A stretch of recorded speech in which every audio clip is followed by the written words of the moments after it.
The Joe Rogan Experience. How fortuitous is it that you're writing about infectious diseases and then this shit goes down? I mean, if there's ever a person who got a gift by a tragedy. It's crazy because I'd done all that research in the fall and into the early part of the year. Did you go to Galveston, the CDC? Did you go no. I talked to doctors that have been involved in infectious diseases and with the weaponization of infectious diseases. And then there's some books out there, a lot of stuff online, but the online stuff you have to be really careful about and check with other people that really know what they're doing, even though it's fiction. So I'd done all that part of it ahead of time. So what really changed for me as far as what I'm doing now and what I'm incorporating from this is what our response has been to COVID-19, because it's put obviously our economy into a tailspin. So what's the enemy doing? The enemy is looking at that and realizing, oh, look what this invisible virus has done to the United States what the Soviet Union couldn't do in 40 plus years of trying. So how do we incorporate that into future battle plans? Can we have a strategy even of failure? What if there's a threat of a bioattack? What if there's a failed bioattack somewhere? It's still going to affect that economy, especially right now with us being so gun shy about all these sorts of things. So what are they taking from that, and what are they learning to apply going forward? So for my fourth novel, I'm taking those lessons of what the enemy is learning from this and how I think they're going to apply it going forward, and incorporating that into a fictional narrative. So in that sense, I'm trying to learn, just always learning. It's always important to learn and apply it going forward. And you're also in the middle of writing this story, but you're also living a life of a person that actually has to deal with this coronavirus pandemic where the whole world is kind of shut down. Like as a human being, when you're dealing with this, what's frustrating for you about how everything is going down? I think it's what we just talked about as far as people not taking these lessons seriously going forward and making this a stronger country because of this. So, you get knocked down, you get back up, you're stronger for it. You've learned something. Like we talk about in jiu-jitsu, it's either you win or you learn. And so what are we going to learn from that? And are we going to apply that going forward? So, like the whole thing with the Iran crisis, where the hostage situation. We learned from that. We'd applied those lessons, and we were more prepared for 9/11 as a special operations force because of it. So for this, I worry, just like you said, are people going to go back to their old ways after this? They can't wait to. They can't wait to slide back into their old ways. Yeah. So are we going to be a stronger citizenry? Maybe a certain percentage take these lessons to heart. I don't know. But so I think that's probably it's knowing that people expect the government to take care of them. And that's the expectation. Is that not you. It's not, you don't have to take care of yourself or your family. The government's going to do it. They're looking for a daddy. Yeah. How do I get that, $1,200, whatever money they handed out? Oh, great.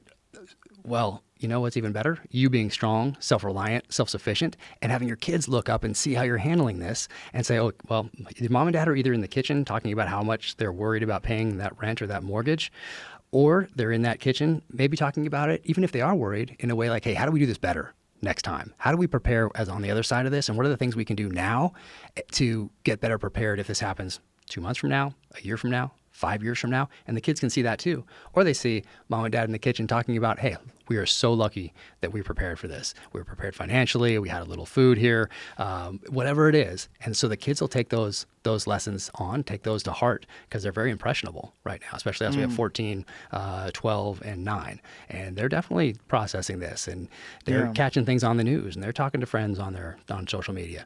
They're texting back and forth, all that sort of thing. So this can either make them stronger citizens going forward, or they can see mom and dad relied on government. We came out the other side of this. We got this check and nothing really changed. So, what lesson are they going to take going forward from that? So it's a very important time, not just for how you deal with this, but and how you get through it and how you move forward better for it, but because of the lessons that we're teaching our kids, whether we mean to or not. It doesn't have to be a conscious thing. Like, they're going to take lessons. And as parents, it's up to us to figure out what those lessons are going to be, and we can morph it and make them stronger, more self-reliant going forward.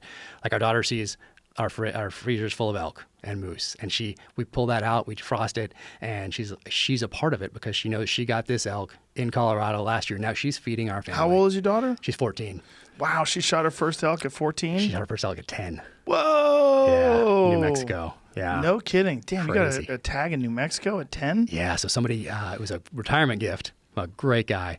And I said, she gave me two, one for me and one for my wife, or one for me and one for my daughter. And I was like, you know what? I got an elk last year in New Mexico, public land. It was crazy on. But I was like, can I transfer that to my wife and have my wife and daughter go do this together? And I'm with them also and get a family experience. And he was like, yeah, absolutely. Let's do it. And so she was 10, standing off sticks, 300 some yards, one shot. And the guide was, he said, miss. And she'd been hunting before. She's been hunting since she was 7. And she is good. And I was like, oh, it was a tough shot. Hey, it's okay. How'd you feel about that shot? She's like, I felt good.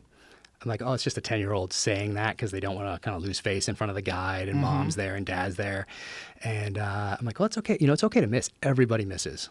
Guess let's learn from it, move forward. She's like, I didn't miss. And so I go up there. There's no blood. There's no anything.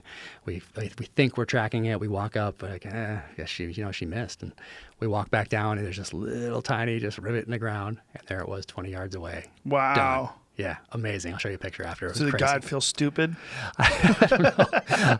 Because he's like, miss. But it really just went all the way through, and he saw an impact behind, one shot. Wow. And yeah, that's the problem, right? They see the dust kick up behind the animal, and they think that it's a miss. Yeah. So so we have that meet from this last year in Colorado. Oh, and that's amazing. We talk about it with the family, and she's like, she knows that she provided that for all of us, and that's got to be very exciting and rewarding for her. And then our little guy, he got his first animal in Africa this last year. Whoa. Yeah. So I went back. That's a crazy place to get your first animal. Yeah, so crazy. So I'd been over there doing some more research. I went to South Africa to help train up an anti-poaching unit because they hadn't used Glocks, hadn't used M4s. I have a little bit of experience with both those weapon systems, and I wanted to do some research in the art and science of man tracking.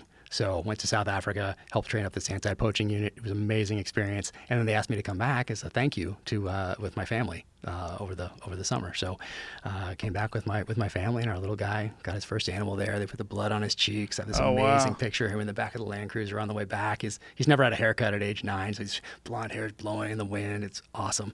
And then we use every piece of it. That's what's great about over there is they see you use much more than we use over here. I mean, stomach linings, like everything gets used in Africa, which is cool for them to see because they think we're using it all here. They see us taking that rib meat and that neck meat and all the rest of it. But over there, they see everything get used, which is a pretty cool thing for them to experience at that young age. So yeah, that is a very amazing thing for them.